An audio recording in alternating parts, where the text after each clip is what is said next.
That son of a bitch, Dean Cundey, also did Roadhouse. Oh, the greatest movie ever made? Yeah. That's not related to anything involving this episode, but I can't believe I didn't mention that before, and it needs to be said. So there you go. You said it, man. I said it. Think if Dalton came across Michael Myers. Man, that'd be a tough one. I bet Dalton whipped that ass, though. I bet he would. He'd rip his throat right out, straight through the mask. I don't know. You just created some like fanfic I needed to write right now. Do it. CinemaShock.net/plus to access Gary's Dalton versus Michael Myers fan fiction. You're going to love it. I promise. They're going to fuck. They're going to fuck. And it won't be written by AI, probably. All right. Well, anyway, what was I going to say here? Oh, yeah. Well, hello, and welcome to Cinema Shock. It's the show that digs deep into the stories behind your favorite cult genre movies. I'm one of your hosts, Gary Horne. And I am your other host, Justin Bishop. So when we last left off, John Carpenter, Deborah Hill, and their crew of collaborators had managed to transform the neighborhoods of South Pasadena into an idyllic Illinois suburb being haunted by an unknowable evil that the world would soon come to know as Michael Myers. Now, the final beat of the shoot was the now legendary opening sequence, the 4-minute unbroken POV shot, which shows a 6-year-old Michael Myers brutally murdering his older sister. It's a sequence that immediately put audiences into the mind of the movie's killer and primed them for the terror that was to come. Once the movie jumps to 1978, its visual language shifts. We aren't always in Michael's head anymore, but we're still constantly aware of his presence. Like he had done on Assault on Precinct 13, Carpenter opted to use the wide 2.35 to 1 anamorphic frame, a format that's usually reserved for sprawling epics, to make all of that open space feel like a threat rather than a comfort. He and Cundey used the width of the frame to hide Michael in the background or in the far corners of the screen, behind hedges, behind sheets of laundry. Like, think about the shots of Laurie walking home.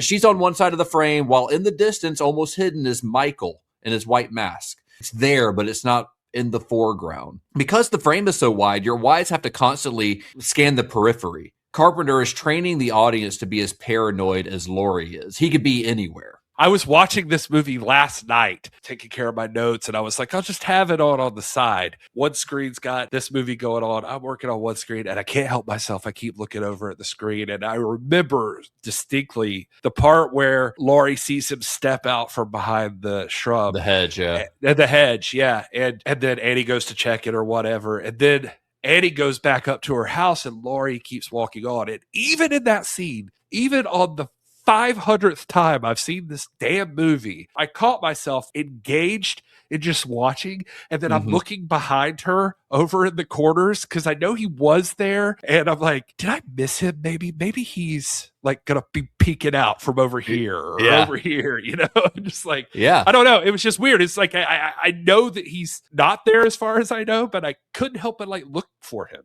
He could still be there, and you just can't see him. You know, that's the thing. That's what they're making you think. But it wasn't always about where Michael was placed, but also about how he moved. Now, based on Carpenter's direction, we talked about Nick Castle's background earlier, but based on Carpenter's direction, Nick Castle played him, like we said, not as a lumbering monster, but as almost like just a presence, almost ethereal presence. When Castle asked Carpenter, "Hey, what's my motivation?"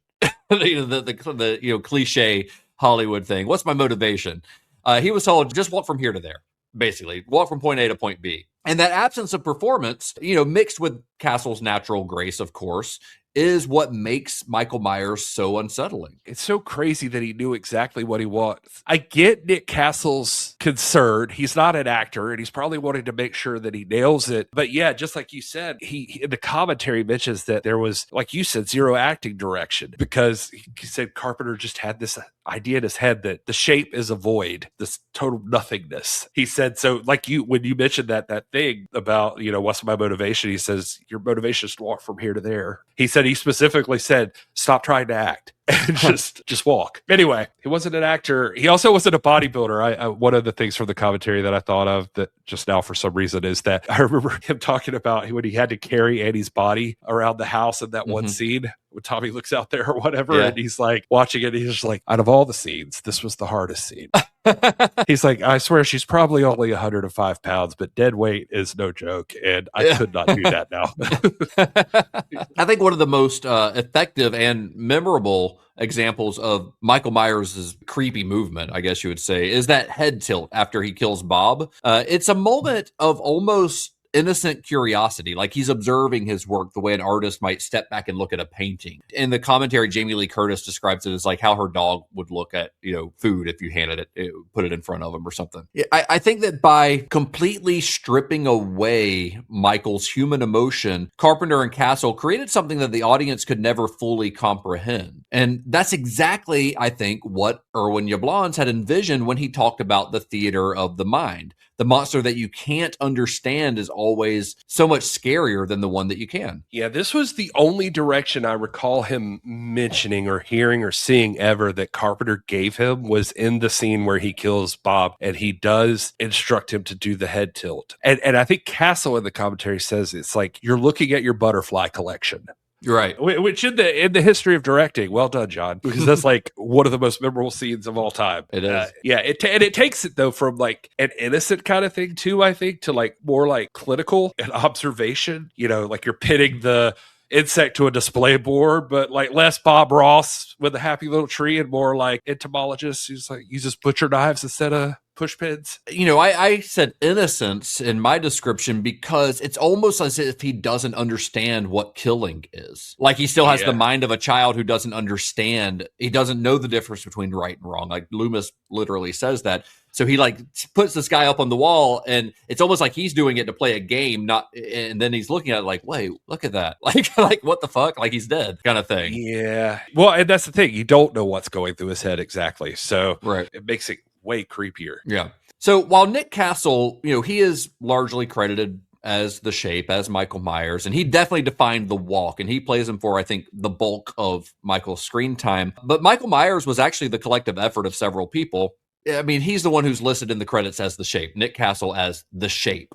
But you also see another name in the credits credited as Michael Myers, age 23. For the scene where Michael is unmasked, he was played by a young actor named Tony Moran, who was cast because Carpenter wanted someone under the mask who looked almost angelic. Yeah, which makes sense. It's a nice juxtaposition there, I guess, for when you finally do the reveal of his face. Yeah. And it's funny because Carpenter says he always, or for a long time at least, would get people that came up and was like, when they took off his mask and he was so deformed or something like that, like that people would like make up that they had seen something that they didn't have, or was like, no, he was a normal guy under the mask. Yeah. And I think there's something like weird around his eye with or his something, eye. Isn't there? Yeah. Yeah, there is something there. No, and of course, it's always fun to do that math because Michael killed his sister in 1963 at age 6, and it jumps forward 15 years to 78, and 6 plus 15 makes Michael 21 years old during the events of the film. So John Carpenter is the master of suspense, a musical genius, a visionary, but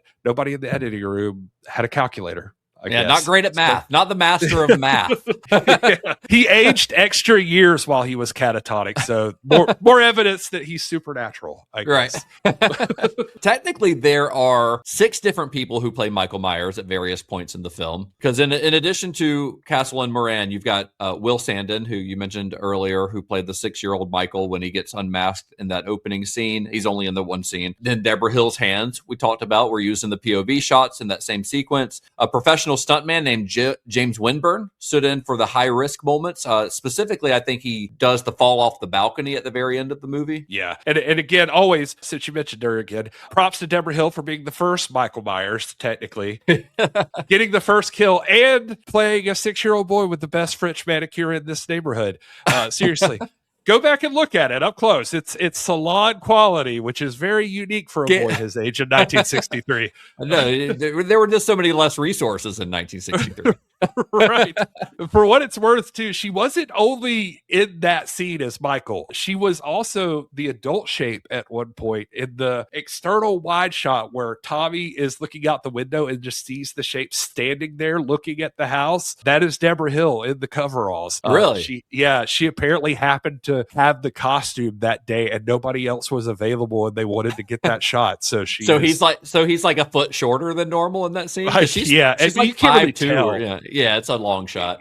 Yeah, it's like far away. He's just like standing in the yard or whatever looking. And then, of course, you've got the film's jack of all trades, Tommy Lee Wallace. He even slipped on the mask for a couple of scenes. We mentioned he was the production designer on the film, so he physically built the sets and props. So he was the only one that Carpenter trusted to bust through the kitchen door and the closet slats during the climax. Like, that's the most famous scene that he's in, where Laurie's hiding in the closet and Michael Myers breaks through. That was Tommy Lee Wallace. They just trusted him not to fuck everything up in case they had to reshoot stuff. Or if they did, he would be the one to have to rebuild it anyway. So right. Like, you better do this right or you're going to have to do it all over again. So once the 3-week shoot was over, Carpenter handed the footage over to his co-editors, Charles Bornstein and Tommy Lee Wallace. Of course. I told you, he's like the Swiss Army knife of this production. He does that. Him and Deborah Hill do everything. John Carpenter, go sit on your ass and just let these guys get this shit done. Right. He does do literally everything. And he does give a lot of credit here to Charles Bornstein. Like, if you listen to our Assault on Precinct 13 episode, you know that we talked about Tommy Lee Wallace helping John Carpenter edit, and that he learned a lot from John Carpenter about how to edit, and says he, owed a lot to him in that situation. And especially, he even talks about like how hard it is to be a director and edit your own movie, because then you find out that like something you sweated over for so long, like shooting, you find out like it doesn't need to be here, and you have to like learn to kill it. Kill your darlings. Yeah. That said, in this situation, he said that Carpenter entrusted him to do it, but he had zero experience editing 35 millimeter film. Meanwhile, Bornstein was just coming off of Close Encounters of the Third Kind, a movie that John Carpenter famously hated. But apparently they got this guy from it. He apparently had a lot of experience with this and was able to teach Tommy Lee Wallace about editing this kind of film. It was so helpful that Tommy Lee Wallace is apparently who made sure he got credit for co-editor in the film. Oh, nice. That's very cool. Wallace and Bornstein, they had to figure out how to cut the footage to maximize tension without betraying the film's central strategy. Because, I mean, as you know, Halloween doesn't rely on quick cuts or jump scares. It relies on the gaze of a voyeur. They had to hold these shots longer than most horror movies of the era, letting audiences' eyes wander into the corners of that wide frame. So they were editing for dread, not for shocks. It was a very delicate balance. If you cut too soon, the tension evaporates. If you hold too long, then the movie just becomes stagnant. Editing Halloween, according to Tommy Lee Wallace, was remarkably smooth compared to most indie films, because he says that Carpenter is like the most precise. Like, he just shoots with such precision. He doesn't waste time, doesn't do coverage that nobody needs. He likes to keep things moving and keep it fast on set. I think his specific words were, he was like, this footage cut together like butter. And he said that the very first cut that they assembled for it, he says, was not drastically different from what the final film is. Well, yeah, even in taking shape, each chapter on every film has a section of deleted scenes that they'll talk about. They'll talk about the stuff that was cut from the movie. And in the first Halloween movie, they're just like, there aren't any deleted scenes. Like, every scene is pretty much in the movie. So we just like, we're going to skip this part of this chapter and we'll talk about deleted scenes in Halloween too. So by the time that they finished their first assembly, the first edit, they had this lean, mean 91-minute thriller, but it was missing one final crucial element, a fact that would become very apparent soon. Usually I feel like a director probably looks at the first assembly of their movie and wants to walk into the ocean. And so the fact that Carpenter and these editors slapped this footage together and basically had their 91-minute masterpiece, at least maybe that tells you that John Carpenter was operating at a different level. He knew there was something there. Yeah. And he ended up screening this early cut of the film for a young executive at 20th Century Fox. He was actually trying to get another gig there, and he hoped to use it as a calling card to land this other gig. He's mentioned this in a few interviews, but he never names the executive. He's never said her name, but maybe this is why he doesn't mention her name, because the results were kind of a catastrophe. Because the film was screened without music or sound effects. Like, it didn't even have a temp track in it because they couldn't afford to license a temp track. So there was no music in it at all. It was like a silent cut, just dialogue. So because of that, this executive that watched it, she just was incredibly unimpressed. She just didn't think it was scary at all, remotely. Without a musical score, those long, lingering wide shots just didn't feel tense like he wanted. They just felt empty. They were just wide shots for no reason. So devastated but determined, Carpenter realized that the power of the image alone wasn't enough. He later reflected on the experience, saying, I decided to save it with the music. I love this young film executive, like sitting in a dark room watching a silent movie about a giant, heavy breathing psychopath in a bleached William Shatner mask stalking teenage girls with a butcher knife. And she's like, is this supposed to be scary? There's no music. How am I supposed to know if the knife's dangerous or not? I'm just kidding. I do love that line, though, that he's going to save it with music. He said that line that she gave him about like not being scared at all was, I think he put it as like, this wasn't the greatest moment of my career, but it was a very motivational one. Oh, yeah. So he retreated to Sound Art Studios, which is the small brick building tucked into an alley in central L.A. The studio was owned by Dan Wyman. That was the USC professor who had served as Carpenter's synthesizer programmer and creative consultant on Assault on Precinct 13. We talked about him a good bit in that episode. And it was here at Sound Arts, over the course of about 2 weeks, that Carpenter built the sound of Halloween. One popular story that you'll often hear is that the score was written in just 3 days. And that's sort of a myth, or at least an oversimplification. Carpenter did compose the main theme almost immediately, with some accounts suggesting it took as little as an hour. I actually found a quote from him that said that it was something that he'd tinkered out on the piano for like years ago, that he had just been, it was just a little theme that he had tinkered out on the piano, not necessarily for Halloween, but then he ended up using this little thing that he had created for part of the Halloween score, which I thought was pretty interesting, that it was just something that, when he's playing around on the piano, just dilly-dally, and that he had come up with the most iconic fucking theme song of all time. But when they got into the studio, the process of overdubbing the synthesizers, one instrument at a time with Wyman, and we discussed that process in full last week, so I won't go over it again, but it is time-consuming, and that took the full 2 weeks. That's all they had the budget for.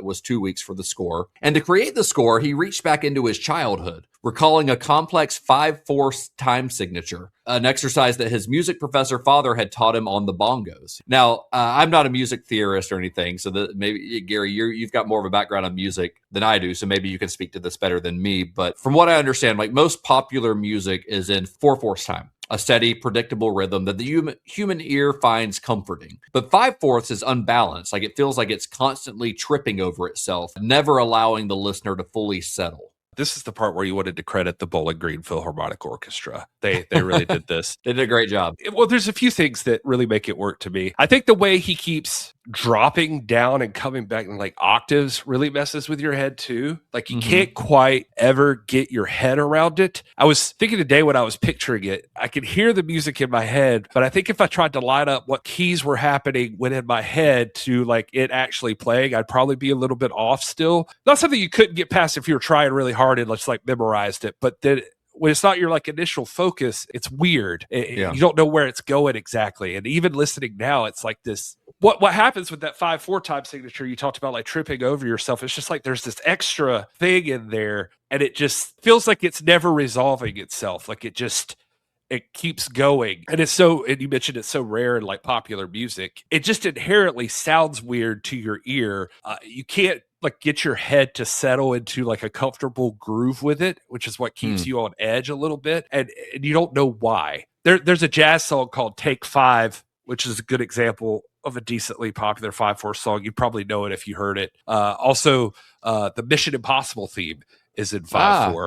Really? Yeah. So that's another good example of one that does this. The thing with this one, though, is this is the way that he plays it. Your mind is used to knowing where the music is going, and it just never quite seems to go there. It just denies you like where it's supposed to be headed. The other thing with it is it like whether it was originally intended to or not, it mirrors the shape a little bit. Carpenter says with the timing, I think one of his quotes was like you can't quite find the start and the stop of it.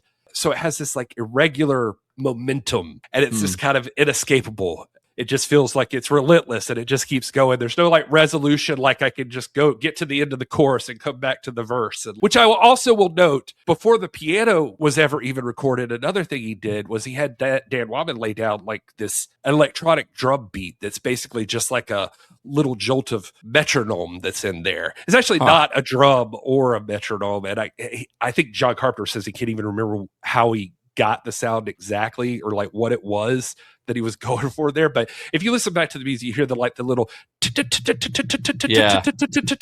and so that was a choice, and it was to help him stay on beat But at the same time, I think what it does is like it even adds to the unease of the whole thing. It does, yeah. Yeah. And it almost even, like I was thinking about it last night. I was like, it's like a motor and it just never stops and it's just pushing forward the whole time. And like it just all lines up perfectly for like what Michael Myers is, basically. Yeah. And when he applied that uneasy 5/4 rhythm to the high-pitched staccato piano medley, he gave Wallace and Bornstein's edit the feeling of dread that it needed. So suddenly, with this music applied, suddenly those long, agonizing wide shots weren't just slow, they felt deliberate. You know, the music acted as a guide for the audience's eyes, telling them that even if nothing was on screen, someone or something was out there watching and waiting. And he layered in deep humming synthesizer drones that filled the low end of the speakers, creating a wall of sound that made the suburban silence of the edit feel heavy and threatening. And for the more intimate themes, the ones built around Laurie and Loomis, Carpenter drew on the influence of Bernard Herrmann, the composer behind the shower scene in Psycho. So and I just mentioned that because he has said that in interviews, and I feel like that's a lineage worth noting. From Hitchcock to Herrmann to Carpenter, the DNA of American horror, especially modern American horror, runs directly through the Halloween score. Yeah, I definitely wanted to make sure we mentioned it's not just the theme song. Like the whole score is perfect. And even when it's soft and sweet, it's still eerie and unsettling. I just watched Psycho like a week ago and I was reading stuff about it afterwards just for the heck of it. And Hitchcock even wanted that scene apparently to be silent until I think it was his wife or somebody convinced him to let Bernard Herrmann do something in that scene. And it changed everything about how that scene is perceived. And so it's just wild how much, like music is impactful. And Herrmann is a big influence here, but also in the DNA of this music is, and this is from the commentary of some interviews, he specifically mentions he liked the minimal and repetitious music like Tubular Bells in The Exorcist and Suspiria, which in those commentaries, I think especially he and Deborah regularly say in general that this movie owes a lot to Dario Argento's Suspiria. Hell yeah. That they were thinking of that movie. Yeah, one of my favorite horror films of all time. One day we will get to a Dario Argento series on this podcast. That's on my, that, like John Carpenter, that's kind of like on my short list of guys that I wanna hit. Yeah. Oh, and another thing too, Carpenter definitely credits that he was inspired by English composer James Bernard, who scored classic Hammer horror films. He said from him he learned the power of playing what they call seconds, which is like a deliberate musical mistake that happens in the song that like grates your ear and you don't even like really catch it, but it just like makes you uncomfortable. Wow. Yeah, so he gives him props for that. I don't know, with this music, like combined with those Panavision shots, the whole score, it's like it's almost impossible to not feel like something is standing in the corner at any point watching you. And it just even in like seemingly innocent scenes of like Laurie walking down the street, but that music playing over it creates an ominous mood. Right. You're just uncomfortable. I love it. Yeah. Well, one of the more fascinating technical details of the recording process is that Wyman and Carpenter recorded the score blind, or Carpenter actually called it double blind. In other words, without watching the film. So rather than syncing the music to specific scenes in the traditional way, they built the score as a series of self-contained pieces and then trusted the edit to absorb them. So they basically treated it like you would a temp track. Like they had a bunch of music,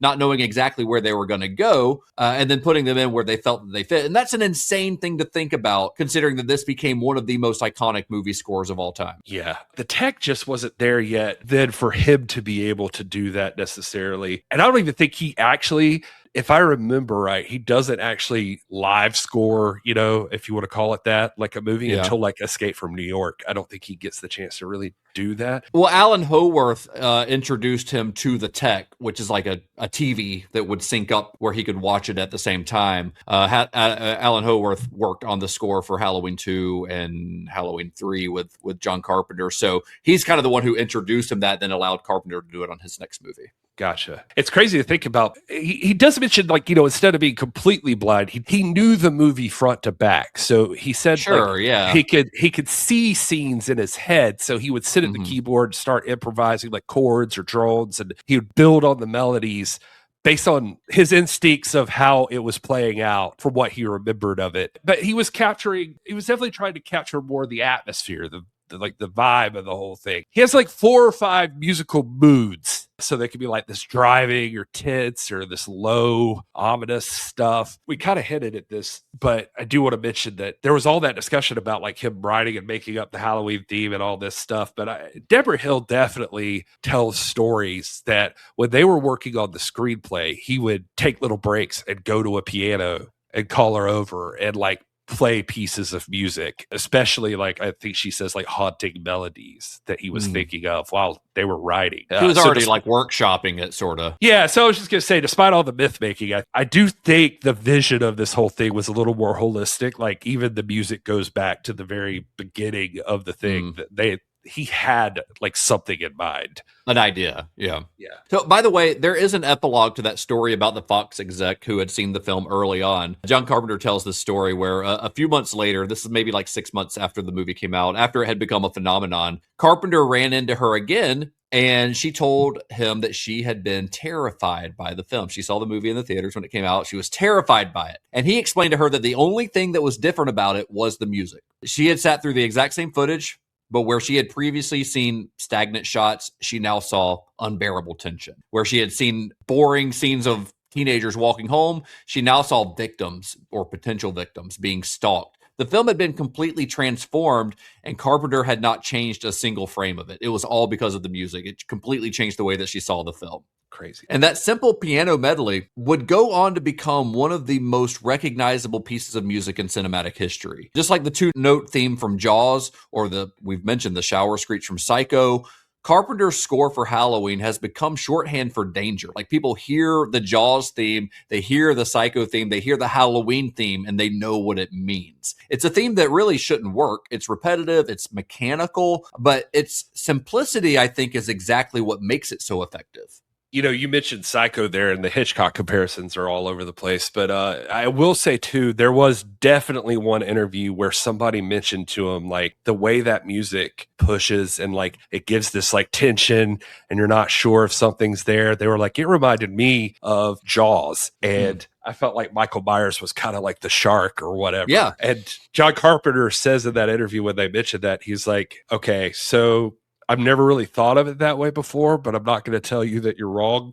Like there may be something to that. Like, he's like, I don't know if I was like thinking that, but he's like, that definitely feels like it could be. It performs the same function. Yeah, for sure. Yeah. The ultimate thing though, that kills me with this is like, maybe you could use irony here, is that this iconic theme song is like the man who would essentially like he invents modern synth and horror, didn't really know what he was doing necessarily. Like he's just, you know, being practical and like making couldn't afford an orchestra. Yeah.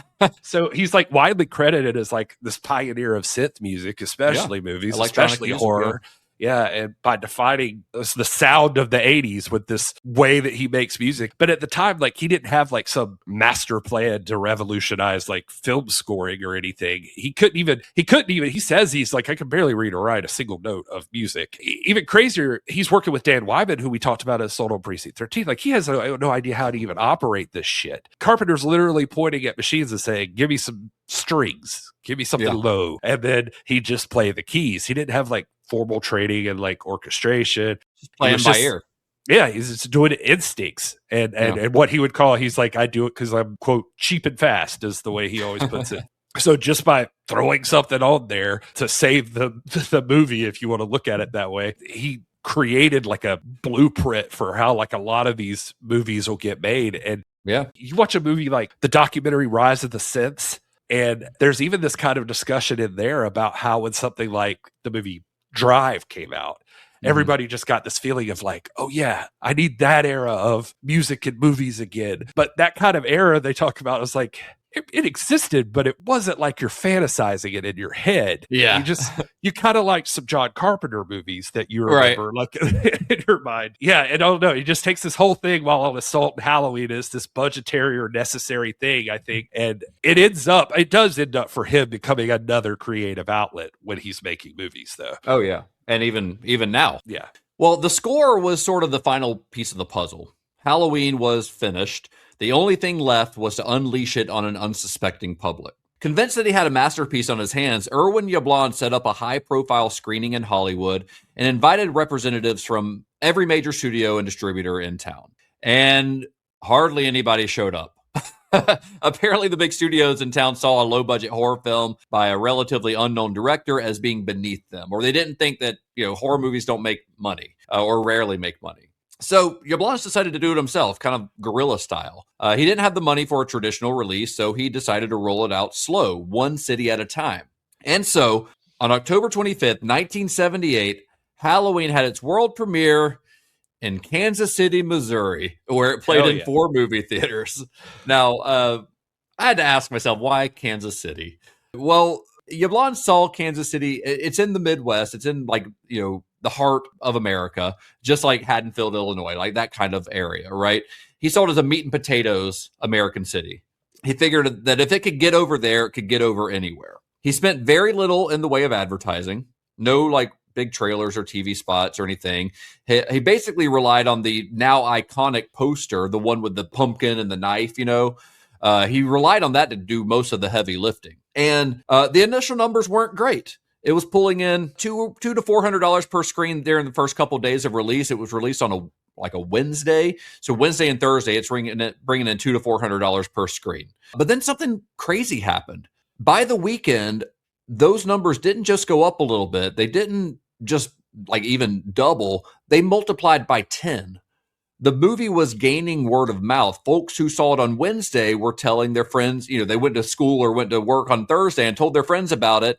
And by Friday and Saturday of that weekend, screenings were selling out. So that gave Yablans the confidence and the capital to move the film into other cities. He would use the profits from one region to pay for the prints and the ads in the next region, and so on and so forth. Is this where we give Yablans credit? That he's kind of genius here? He's a great film distributor. Yeah. We were talking about him early on. I was like, I remember that being one of the things I mentioned reading about. It was like he supposedly knew how to make a movie make money, He proved it. Yeah, I was going to say, I wonder if this is that playing out or if this is where that legend came from or what. But here you go. Well, I mean, he had put out Rio Bravo and Rosemary's Baby, so he had successes in the past. But he definitely proved himself with this rollout. So while audiences were loving it, the initial critical reaction was kind of a mixed bag. Some of the local critics in these various cities, they kind of dismissed it as just another cheapy horror flick. Even Variety, once they reviewed it, they failed to recognize what was standing in front of them. They gave it a pretty crappy review. I mean, some of these reviews are hardcore shitty.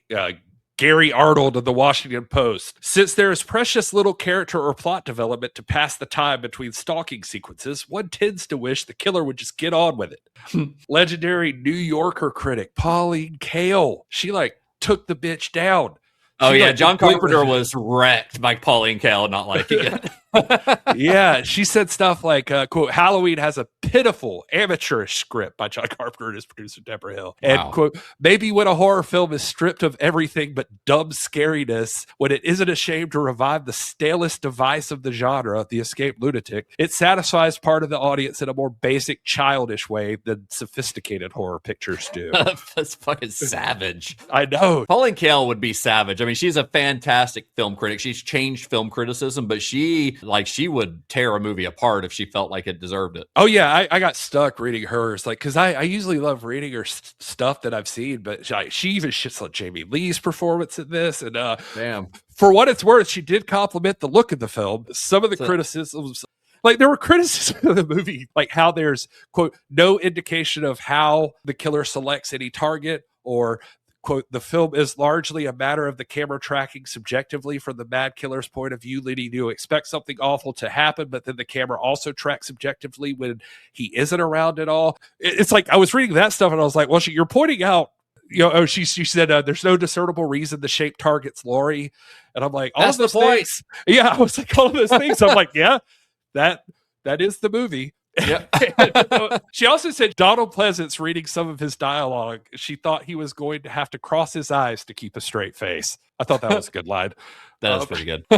John Carpenter, did say Deborah Hill brought him a whole bunch of reviews to look at, and he admitted that sent him into, he was extremely depressed. Yeah. But then as the movie began to move across the country, something strange began to happen where people weren't just watching it. They were coming out of the theater physically shaken. Like, there was something about Halloween that just felt different. I think it's because it felt like it could happen on your street. Like, this felt like a neighborhood in any town, USA. So as the film moved from Kansas City to Chicago and New York, the critical establishment began to pay attention. And Tom Allen of The Village Voice was one of the first major voices to champion it. His November 1978 review, he wrote in that review that Halloween was the most frightening film since Psycho, a line that was immediately seized for the film's marketing, because why would you use that? This critic from The Village Voice comparing you to Hitchcock. It appeared in newspaper ads across the country and on the marquee of the Criterion Theater in Times Square, which did something no amount of advertising could have manufactured. It gave the film legitimacy. It gave Carpenter legitimacy because he's being compared to Hitchcock, like the master of suspense. That comparison immediately shifts Halloween from the exploitation grindhouse bin into the prestige bin. That's the one you definitely see Carpenter, that it stood out to him that he mentions. He says the second that review compared him to Hitchcock and the grosses started to climb, he said, quote, all of a sudden, all the reviewers re-reviewed it as if someone had just told them, you didn't see the movie correctly. Why don't you look at it again? And to my shock, all of them were saying, this is great.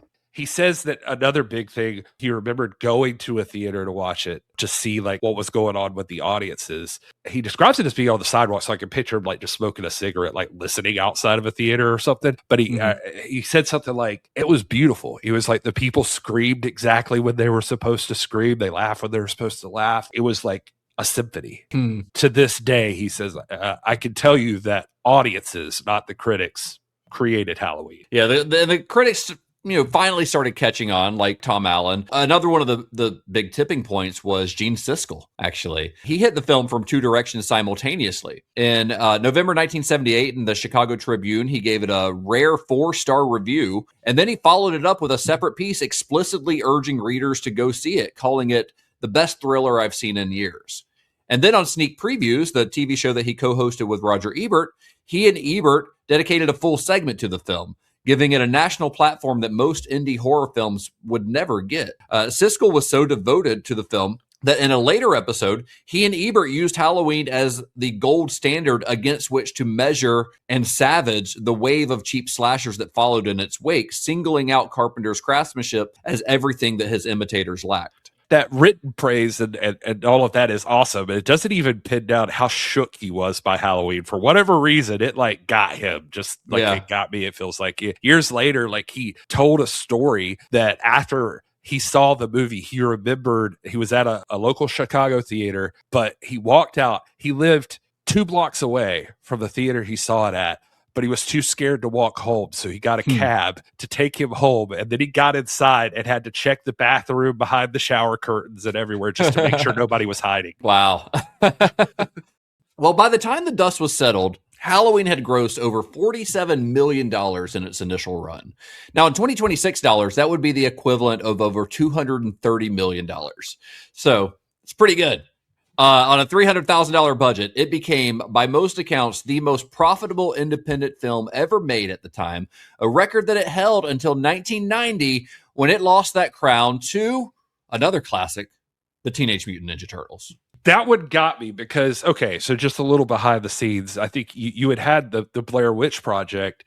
Well, it was the most profitable horror film, independent horror film until Blair Witch, and that's what I originally had on there, but then it's the most, as far as like pure independent film, non-horror, Teenage Mutant Ninja Turtles. Yeah, and I saw Teenage Mutant Ninja Turtles, and I even made a note to mention it here because I was just like, there's no fucking way that was an independent movie. I remember Pizza Hut, things and like it was toys produced independently. But yeah, it is produced independently, which is so weird. By Golden Harvest, if I'm not mistaken, was who was making the movie. Yeah. It was by Golden Harvest. Yeah, we'll cover it on the show one day. We'll tell the story of Ninja Turtles. It's fucking nuts. Yeah, it's crazy. I was like, they had toy tie-ins. Pizza Hut. Yeah. What are you talking about? Well, we've been wanting to do a John Carpenter series for a long time, pretty much since we started this podcast. We've been wanting to do Halloween. I mean, this is like your favorite horror movie. This is one of my favorite horror movies. John Carpenter's, both of us were big fans, one of our favorite directors. But it's been intimidating to like talk about John Carpenter and about Halloween, because I mean, one of the challenges to talking about Halloween is because it has already been discussed and analyzed ad nauseum for nearly 50 years, right? Many writers, podcasters, and journalists have given far more thought to the film than John Carpenter ever did, I think, and people who are much smarter than us. So it's been, or much smarter than me. I'm not going to speak for you, but that's intimidating to like, what do you bring to the table, right? What do you bring to the discussion around Halloween? I mean, and there have been a myriad of interpretations about it, like people trying to find meaning, trying to decipher what kind of message Carpenter and Hill were trying to convey with this movie. The most famous being that it's a morality tale of some sort, that the reason that Anna and Linda are murdered is because they're sexually active. Now, Carpenter and Hill, they've called bullshit on that. They have vehemently denied that interpretation. And I think it's a pretty blatantly incorrect read of the film myself. I think that the reason that Annie and Linda are murdered isn't because they're having sex or making plans to do so. It's because they're too distracted to notice that they're being stalked by Michael Myers. I think that is the more correct interpretation. I even think John Carpenter has said something along those lines. And that, I think, is the real through line in this movie, that everyone in this movie is caught up in their own little world, that they can't see the evil that has invaded their little suburb. One of the things that always stands out about it is, like, you know, if you look back at like film history, like I know that this is not, you can't go to Halloween and say it's like completely original, like nothing like this has ever been made. I mean, because somebody's inherently going to mention Psycho or Black Christmas or Texas Chainsaw Massacre or something like that. But there's something different about this than what audiences, I think, were used to at the time. Like, this is an everyday Americana suburban neighborhood. These are normal girls. They're wearing, you mentioned them getting their clothes. They're wearing normal girl clothes. I remember throwing back to, like, I mentioned her a lot in this, but she deserves it. Amy Nicholson, blogger, discussionist. Is that a thing? She is the film critic for the LA Times. Yeah. Yeah. She was talking about how a lot of horror up until this point was set in situations you could realistically avoid. Don't go into the castle. Don't go to that haunted house. Yeah. Even movies that tread into this territory a little bit closer, like, say, like if you think about something like Texas Chainsaw Massacre, when you're traveling through the backwoods of Texas, maybe don't wander up to the weird looking house you have no business being in when your car breaks down, you know, or even in Psycho that, like I've mentioned, I just watched recently. I'm thinking, like, Jamie Lee's mom in that movie is doing some shady shit. There's a lot of red flags. Yeah.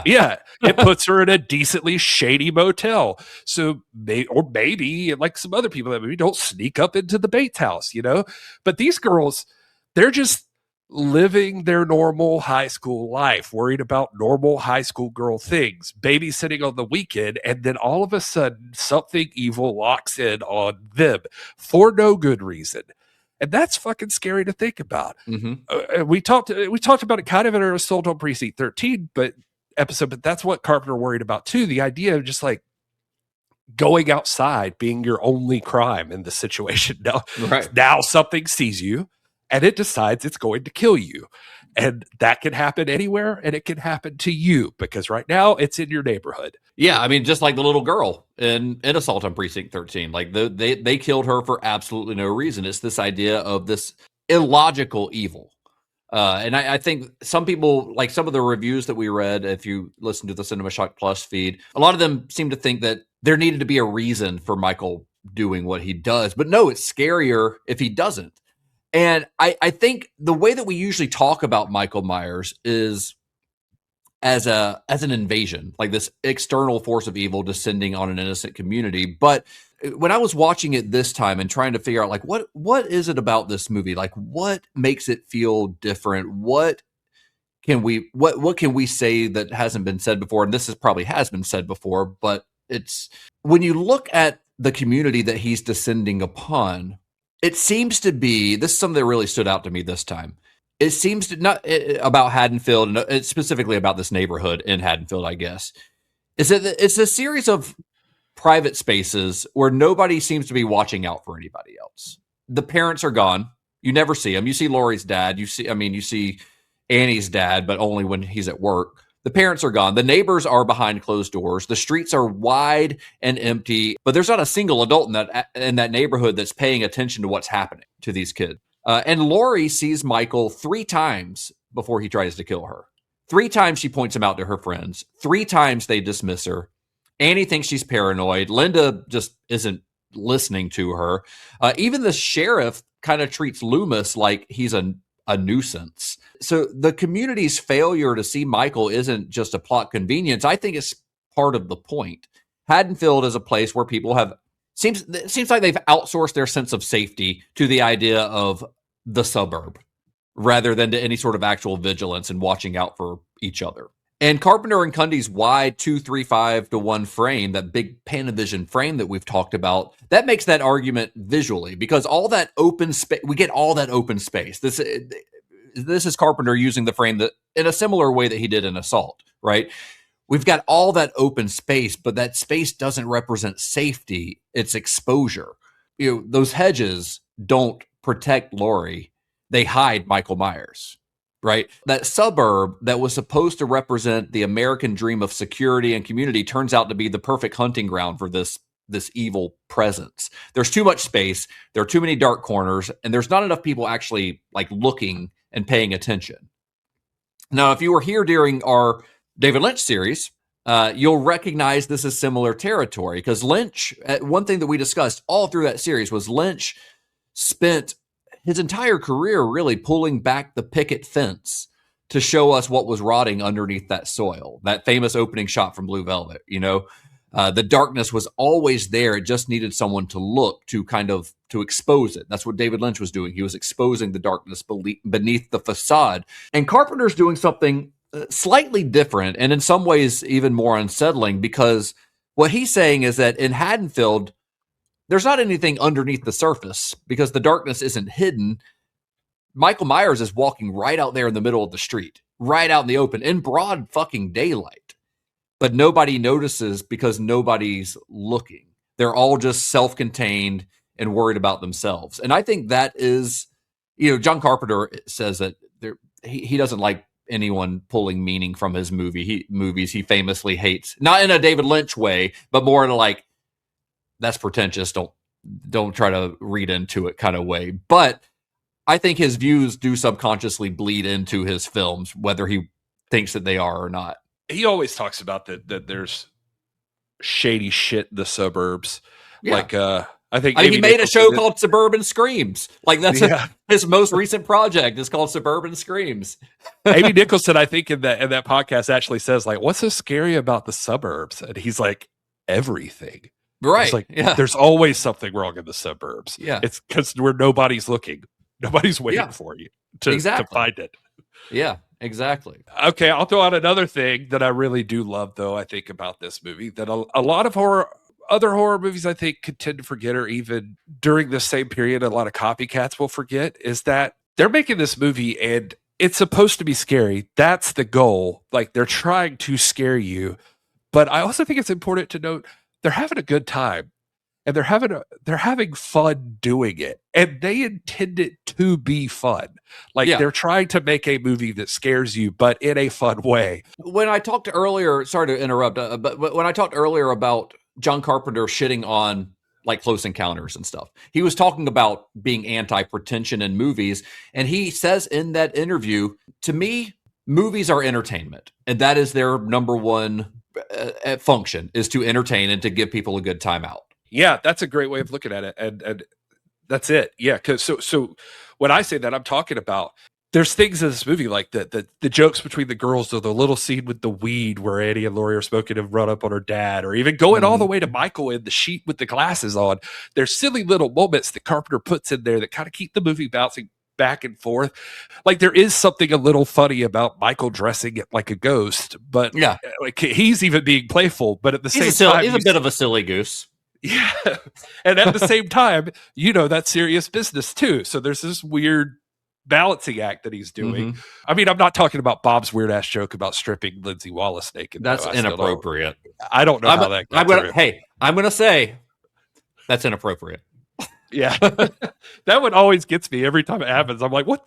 I was like, how is Lindsay or Linda going along with this? Like, what the fuck, Bob? Yeah. Shut up. What are you talking about? But overall, the thing is, I think that a lot of times, but for horror that I like, especially, like you need that contrast. And I'm sure that, you can have serious movies and it works, it's fine that if that's what your movie is. But I think overall, the more fun and memorable movies that keep you revisiting over and over again have a sense of, well, I don't know a better word than fun.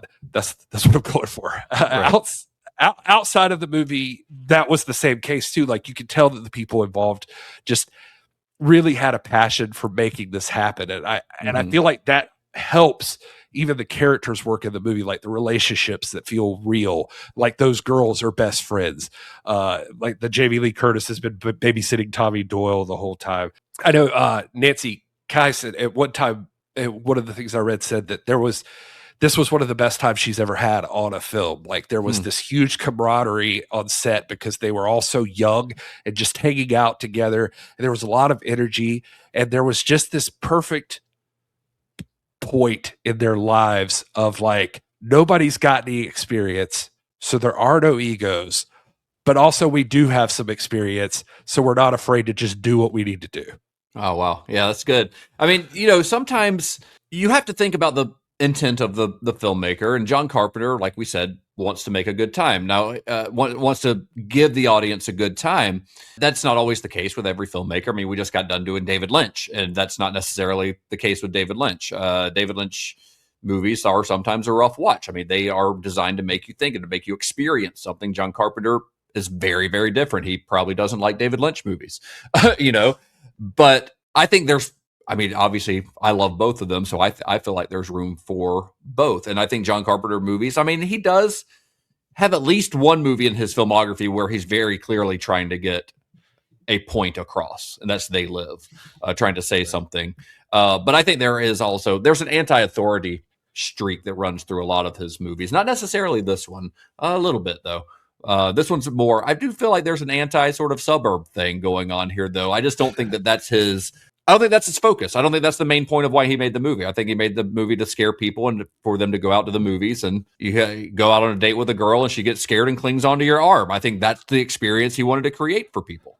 Well, look, I mean, you're talking about the guy who lived in Bowling Green, Kentucky, and had all those stories that we talked about in the Assault on Precinct 13 episode where like his people he actually liked in real life ended up driving around shooting people, right? In the neighborhood, and there's all this racism and hatred and stuff like that. I think to him, like he is sort of there has to be this underlying part of like, oh, you think this is the cool safe place? Like this is where it's really bad.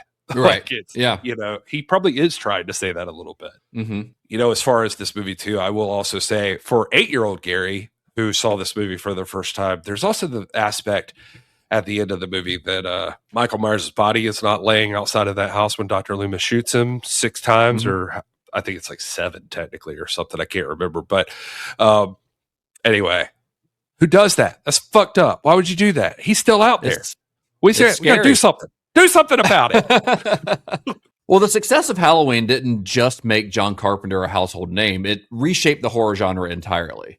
It wasn't technically the first slasher. We've mentioned this a couple times, but there were films like, Peeping Tom, Psycho, Black Christmas, Texas Chainsaw. Those all laid the groundwork. But it was the one that provided the ultimate template. And suddenly every studio in town wanted their own silent killer in a mask. So it paved the way for Friday the 13th. Even further down the line, A Nightmare on Elm Street, and a decade of teenage body counts. But while the imitators focused on the gore, they consistently missed what Carpenter actually mastered, which was the silence and the geography of the frame, the tension that lived in the negative space within that frame. Carpenter had created a subgenre, sure, but he had also set a bar that very few of his disciples would ever come close to. Well, for Carpenter himself, the success of Halloween was a kind of a double-edged sword because it catapulted him into the A-list, giving him the leverage to make The Fog, Escape from New York, and The Thing. But it also chained him to a legacy that he never intended to build. The Carpenter and Deborah Hill never planned for a sequel. To them, the ending of Halloween, where Michael disappears into the night, just vanishes into thin air, really, was more of a poetic finality because he was the boogeyman, right? He's everywhere and nowhere. But the pressure to turn Michael Myers into a franchise was relentless, and eventually it won. And this would lead to the franchise fatigue that saw Michael go from mythic force of nature to a character caught in increasingly convoluted cult storylines and family trees. But even with 13 films, multiple timelines, and various masks of uneven quality, nothing has ever quite captured what those 20 days in Pasadena produced in 1978. I always used to wonder what it was about the mask that they couldn't just fucking nail it down. They couldn't get it. And I don't know, maybe a lot of it really is that son of a bitch Dean Cundy or something. Like it just, yeah. I mean, they get it in 2018. Like that's good. And I think in 2018 and the zombie movies, for as much, as many issues as they have, the mask looks good. Yeah. It's so weird how much trouble they have. They do, man. There's some rough ones. I don't know what the worst one is. H2O. I don't know. They're all mostly bad. H2O's different masks.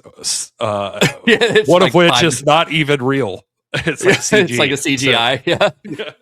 Well, I that brings me to Michael Myers himself, or rather the absence of Michael. Because here's the thing about the sequels, the reboots, the timelines, the Thorn cult, the family connections. I think they all make the same fundamental mistake.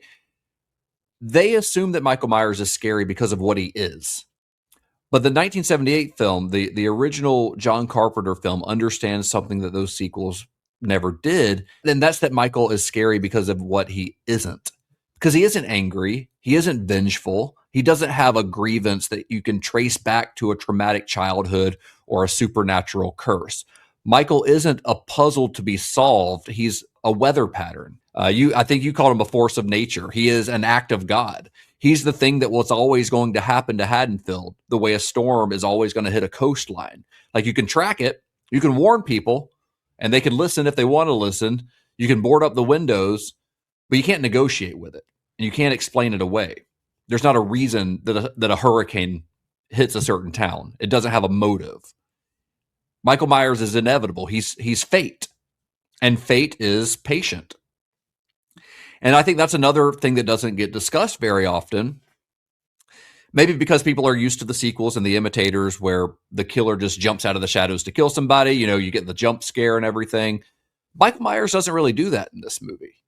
He waits and he watches, and he spends most of the movie waiting and watching. The scene where he stalks Annie throughout that house is perhaps the clearest example of this. It's an excruciatingly intense sequence, one of the best in the movie, I think, because we know that Michael's out there. Like, we know he's going to kill. It's just a matter of, like, when's he going to make his move? You see him outside the window. You see him as she goes to the laundry room and all that. And the entire movie is kind of structured around that idea that even in seemingly innocent scenes, I mentioned one earlier, but you've just got Laurie walking through her neighborhood in broad daylight. You hear Carpenter's score, and that clues the audience in on the idea that not all is right in Haddonfield. Like, we know Michael's out there. He's just waiting for his chance to kill, but he is, as Loomis puts it, he is inhumanly patient. And that's suspense, right? That's the old Hitchcock bomb under the table thing, right? The audience, know it's there. The question is, when's it going to blow up? Because it is going to blow up eventually, just as Michael Myers, we know, because we've seen him do it in the very first scene of the movie, we know that he is eventually going to kill again. And Loomis spends the entire film trying to make people understand this, and nobody listens. And I think the tragedy of Loomis, and I think the thing that Pleasance plays so brilliantly, is that even he doesn't fully understand Michael. He knows he's dangerous. He knows Michael's coming to this town, but when he empties his gun into him and Michael just gets up and walks away, like you can see it in Pleasance's face. We talked about that during, when we were talking about his performance. 15 years of study of this guy. He's studied this kid since he was 6 years old, and he still has no idea what he's dealing with. And that's the image, the one you talked about seeing when you were 8 years old. The image that the film leaves you on is not Michael in the mask. It's not Laurie screaming. It's Loomis standing in that window looking down at an empty lawn and the sound of Michael breathing on the soundtrack because he's still everywhere and he's still nowhere. The system didn't stop him. He can't be stopped because you can't stop a force in nature. The system tried to stop him, but instead it just ran out of bullets, and he's still out there, and he could still kill again. And that's why that ending stuck with you. He could be right behind you right now. Actually, he is right behind you right now. I was going to say, he technically is right behind me right now. I see him back there. He's pretty creepy looking still if you're watching the video. So, yeah. Yeah, it took a long time for me to get to the point that I would have Michael Myers masks just hanging out in the house. Just as decoration. Yeah, but yeah, no, that was well put. Just even thinking about him again, we already kind of talked about it, but like the speed kills scene, it's just one of my favorite scenes where the girls are walking along and talking, because you get this camaraderie between the girls, and that feels good. Like you're kind of hearing them talk, and I think it's like it feels natural, feels real. But then that car goes by, and Eddie yells that out, and like you said, great delivery, and then the car stops, and it's like a whole like a holy shit moment. Like, yeah, oh, it's going down right now. Yeah. And it's like maybe Michael is contemplating that, but like you mentioned, he's patient and he's inevitable. Yeah. And he knows he doesn't have to do anything right now. It's that he just decides, not yet. Let's wait. And moves on. I'm going to wait. Yep. But of course, Hollywood couldn't let him just lie or just be out there waiting somewhere. They had to make a bunch of fucking sequels. And there's, like I said, there's 5 different timelines, technically, I guess, because you've got the Thorn timeline, the H2O timeline. I'm not going to get into all of them now because I don't think that, I mean, we've been talking for a while about Halloween. I don't think we need to talk about all the different timelines for it, but it's convoluted to say the least. But I do want to talk about the TV cut. TV cut of Halloween, because I think it's an oddball piece of Halloween history. It's a really strange thing. So the TV rights to Halloween were sold to NBC for $4 million. That's more than 10 times the budget of the film. Like, when you think about it, that's crazy. Erwin Yablans made his money back on this thing. Mustafa Akkad made his money back on this thing. They sold it to NBC for $4 million with a planned 1981 broadcast. But they ran into a couple of problems with this because the network had to cut the nudity and a lot of the violence to be able to air it on network television. And by making those cuts, the movie was too short to fill a standard 2-hour time slot, which includes commercials. So a 90-minute movie, usually with 30 minutes of commercials. Well, the movie started at 91 minutes, and then they cut, a few minutes out of it. And all of a sudden, it's not long enough to show on TV. So the solution was, during the production of Halloween 2, Carpenter decided to film about 12 minutes of new footage specifically to use for the TV version of the movie.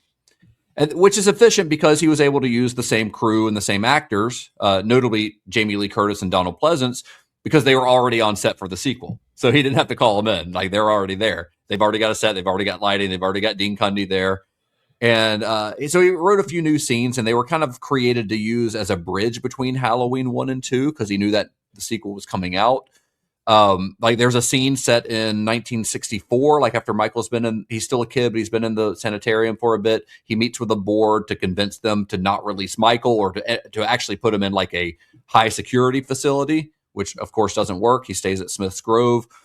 Then he later visits a young Michael, played by a different actor because he's a little bit older at this point. And he visits him in his cell, and he has a conversation with Michael, and he tells him, like, you fooled me, haven't you, Michael? Or you fooled them, haven't you, Michael? But not me. Like, it's a strange little scene.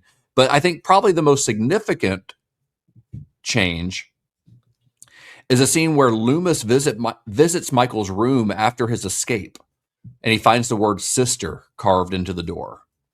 Now, if you're seeing Halloween 2, then you could see this as a connection to Laurie, who was revealed to be Michael's younger sister in the sequel. But it could also just be about Judith. I mean, if you wanted to view it that way. Yeah. And then there's a scene where Linda comes over to Laurie's house to borrow a blouse. It's like, it doesn't mean anything. It's just pure runtime filler. But they got PJ Souls back for it. The TV version of Halloween, though. And I think in that scene too, by the way, like Jamie Lee Curtis is like she's wearing a towel on her head or something, I think. Yeah. So, like, she's cut all her hair off, basically. Right. Well, yeah, because in Halloween 2, she's wearing a wig the whole time because her hair was short Yeah. and they had to make it look like it looked in the first movie. So in that scene, they didn't even bother with the wig and she's just wearing a bathrobe and a towel on her head to cover up the fact that she's got short hair now. Yeah. And the TV version of Halloween premiered on NBC on October 30th, 1981. In a brilliant bit of corporate synergy, the sequel, Halloween 2, premiered in theaters the very next day on Halloween Day in 1981. So pretty good timing on their part. But since we're talking about the alternate versions of Halloween, I think we also need to talk about the novelization, the official novelization, which you've read, correct? I have read it. Yeah. I do want to say about the TV version too, is just like, it's such a disgrace on everything we talked about with that son of a bitch, Dean Cundy. They the widescreen, like they're doing the pan and scan thing, and like and it's like the lighting on it is completely wrong. Like they just like turned up the light on it. Yeah, made it too bright. Yeah, it's just totally different. It's I don't know. Anyway, fuck them. Whatever. Yeah. No, I mean, I guess you got to do what you got to do, but they made plenty of money, so good for them, I guess. But yeah, it's a different time, you know. It was interesting though too. I wanted you were asking me about it before we recorded like days ago about if I had seen that TV version. I was like, yeah, and I think I remember some scene about like Laurie seeing Michael or something like that, like as a kid or whatever. But I think that's in Halloween too. But I remember there being some reference to Laurie in the movie. But I think I must have been thinking about that sister thing. And, which, like you said, you can read it either way, like it's Judith or Laurie. But anyway, I just thought I'd say that. So let's talk about the novelization then, since you've read it, because it's sort of wild. It was written by Richard Curtis under the brilliant pseudonym of Curtis Richards. Yeah, look at him go. But it's become kind of a holy grail collector's item for Halloween fans, partially because it's long out of print and very expensive if you can find a copy. That's wild. Like, why would you not have this thing in print? I don't even know what the deal is. Reprinted now, like people would buy it. You know, I would buy it. I 100% would buy it. Yeah, I mean, now we have to find like bootlegged scans of it on the internet, which is I think probably how you read it. That's how I read it. I read it as a PDF on my Kindle. Yeah, but it's also kind of a holy grail because it goes way off script in regards to Michael's origins. Because Curtis, he had to pad out the word count. You know, that's the main reason he did it. So he had to create entirely new scenes and details that aren't in the film. The most notable addition is in the book's opening chapter, which begins not in 1963, but in ancient Ireland during the Druid Festival of the Dead. I don't know. People give the sequel some shit about stuff later on that relates to this, and that always got me. I'm like, well, dude, in the novelization, like right there. Now, I had read too, Deborah Hill was interested in that and like had toyed around with that concept early on. So I wonder if that has any connection to how the novelization got into it or something. But I don't know. Like Curtis, he says that he didn't even have a script when he wrote. Oh, so maybe that's true. Yeah. Yeah, he didn't have a script. He actually says that there's a great interview with him in Taking Shape. He says that he basically went into a screening room and watched the movie and had like a notepad and a flashlight and just like had to kind of write down what was happening throughout the movie. He didn't have access to a script. But this opening scene in it, or opening chapter, there's this deformed Celtic boy named Enda. Yeah, and he's rejected by a young princess. So when Enda is not only rejected by this young princess, but accused of being a rapist and publicly mocked, he gets drunk and then uses a butcher's blade, like a foot-long butcher's blade, to murder both the princess and I can't remember the other character's name, but the man that she's like betrothed to. And he does this in full view of the other townspeople, who are so enraged that they literally tear Enda apart. And then they tear him apart, and then he's buried. They won't give him a proper burial, so they bury him on this place called the Hill of Fiends, which is where their outcasts get buried, I guess.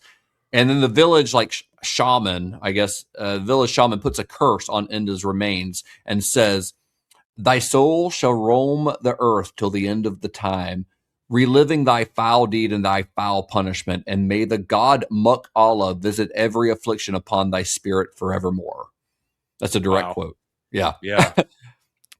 So if you're wondering what the hell that has to do with Michael Myers, apparently the Spirit of Enda, which comes out every year around Halloween, which is when the Druid Festival of the Dead is, that's every now and then he comes back and murders a bunch of people, and Michael Myers is apparently being driven by the Spirit of Enda.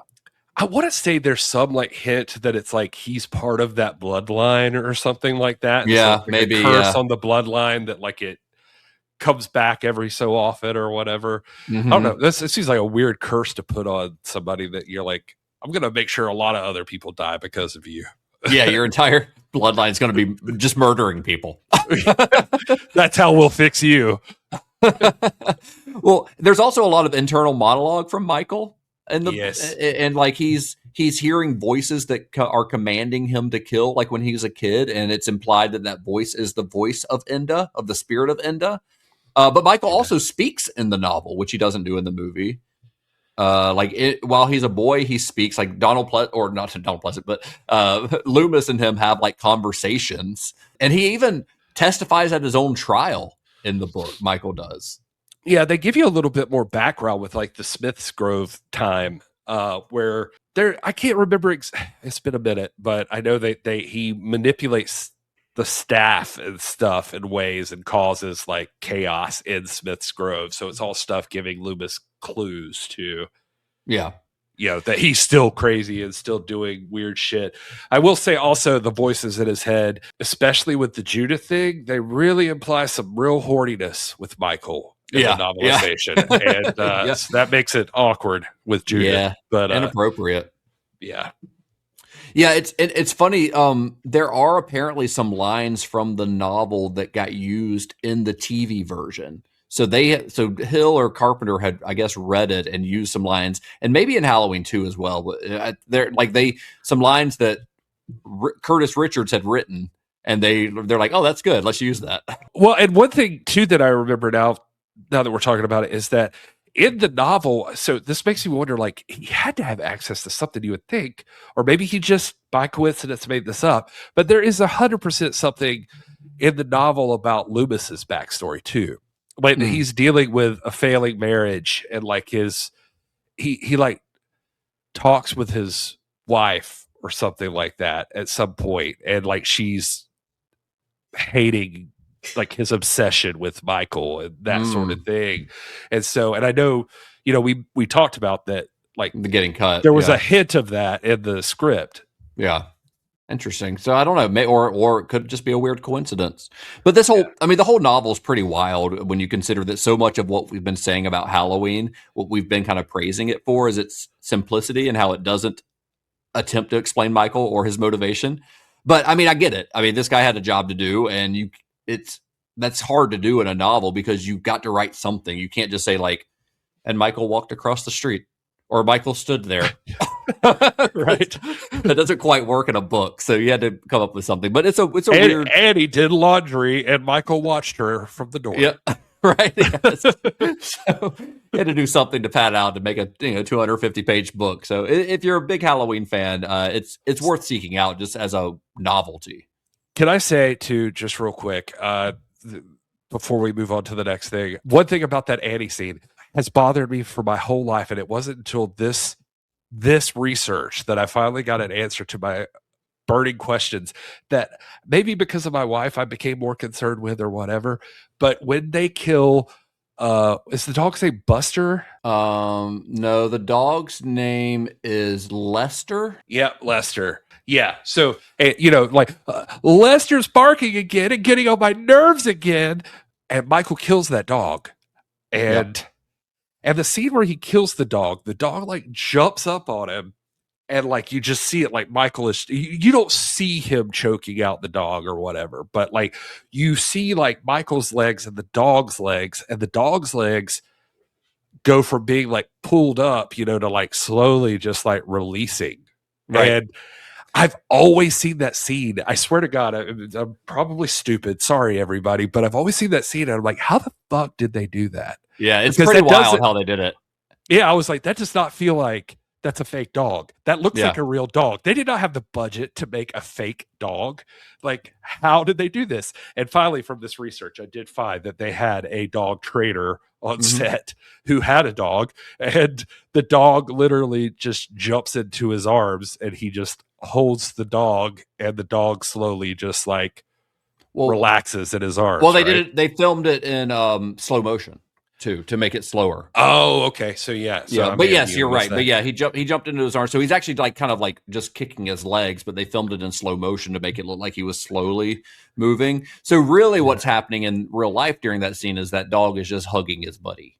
Yeah, they're just happy together. Because it's the dog. Know that, everyone. Yeah, it's the dog trainer is dressed up in the coveralls, the Michael Myers coveralls, and holding his friend, basically. Yeah, yeah. And it just makes it so really, the dog was having a great time. Yeah, so that dog's okay. They didn't really kill a dog on the set of Halloween. Yeah, let's just nip that rumor in the bud, right? Because I mean, in the world of Halloween, in that continuity, Michael Myers will kill a fucking dog. He's killed 2. Yeah, he kills 2 right in the first movie. Yep, and he keeps doing it. Yep, it just keeps going because you got to eat.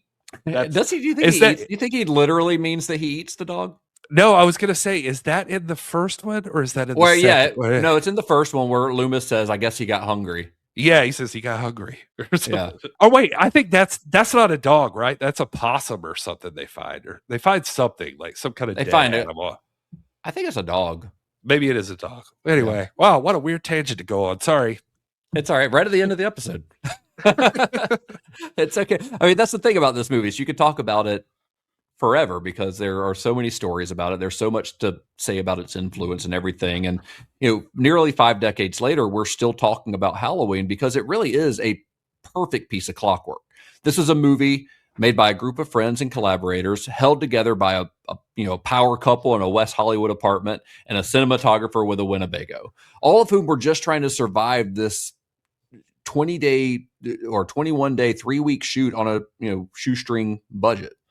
We didn't even talk about the Atari 2600 game, Justin, came out. We'll have to do a bonus episode on that one.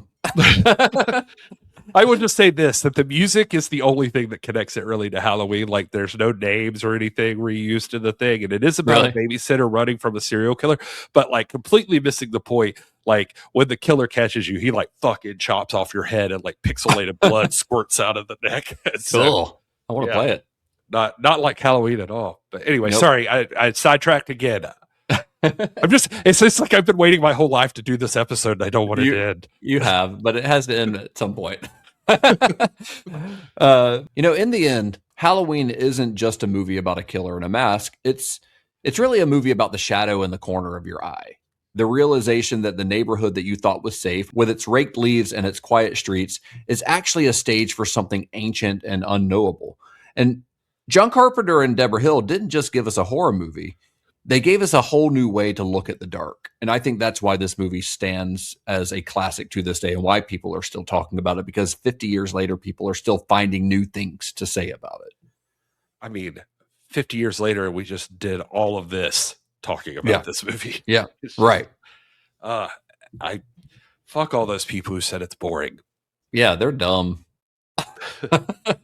Well, next time on Cinema Shock, we are leaving the suburbs behind for a different kind of haunting. We are heading to the coast of Northern California, where a literal fog is rolling in, bringing with it a century-old debt and a crew of vengeful mariners. That's right. Next week or next episode, we are talking about 1980s The Fog. And I'm really excited to talk about The Fog because I feel like it is underrated. Dude, if you had just shut the fuck up for like just 2 seconds, my literal next thing out of my mouth was about to say, I swear to God, my thoughts in my brain were to say, I'm really excited about The Fog because I feel like it is criminally underrated. Well, we're on the same page at least. Yeah. Anyway, and then you just said the things I was thinking. What's happening here? Wow, we're developing a telekinetic or a bond here, or not telekinetic. That would mean that I could make your head explode like in scanners. Ooh, don't do telepathic. that. Telepathic, like where I could watch you as you go kill your mother in the bathroom or something, like Halloween 4, 5, or 5. Into 4.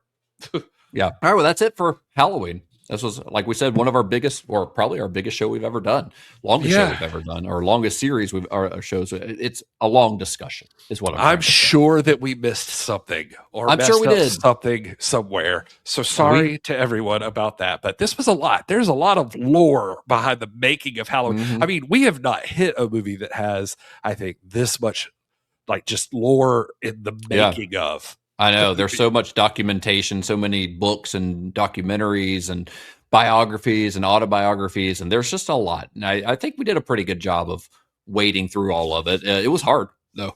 Honestly, one of the hardest ones we've ever done. So, but fun, because I still love this movie, and I will take any advantage I have to watch it. So, or any opportunity I have to watch it. So yeah, I was happy to do it and listen to commentaries. And now I'm going to keep reading Taking Shape, and I'm going to watch the sequels and stuff. Why not? So why not? Well, I think that's it for this week. Again, if you are a member of Cinema Shock Plus, thank you. If you're not, head to cinemashock.net/plus. You get the extended version of this episode of all of our Halloween discussion. You get all kinds of other bonus content, merch discounts, access to Discord, all that good stuff. cinemashock.net/plus. Gary, where can you be found on the internet for our listeners to follow? At This Is Gary Horne on all of the things. And I am at Justin_Bishop. The show is at cinema_shock or at cinemashock.net. That's our hub for all things Cinema Shock merch.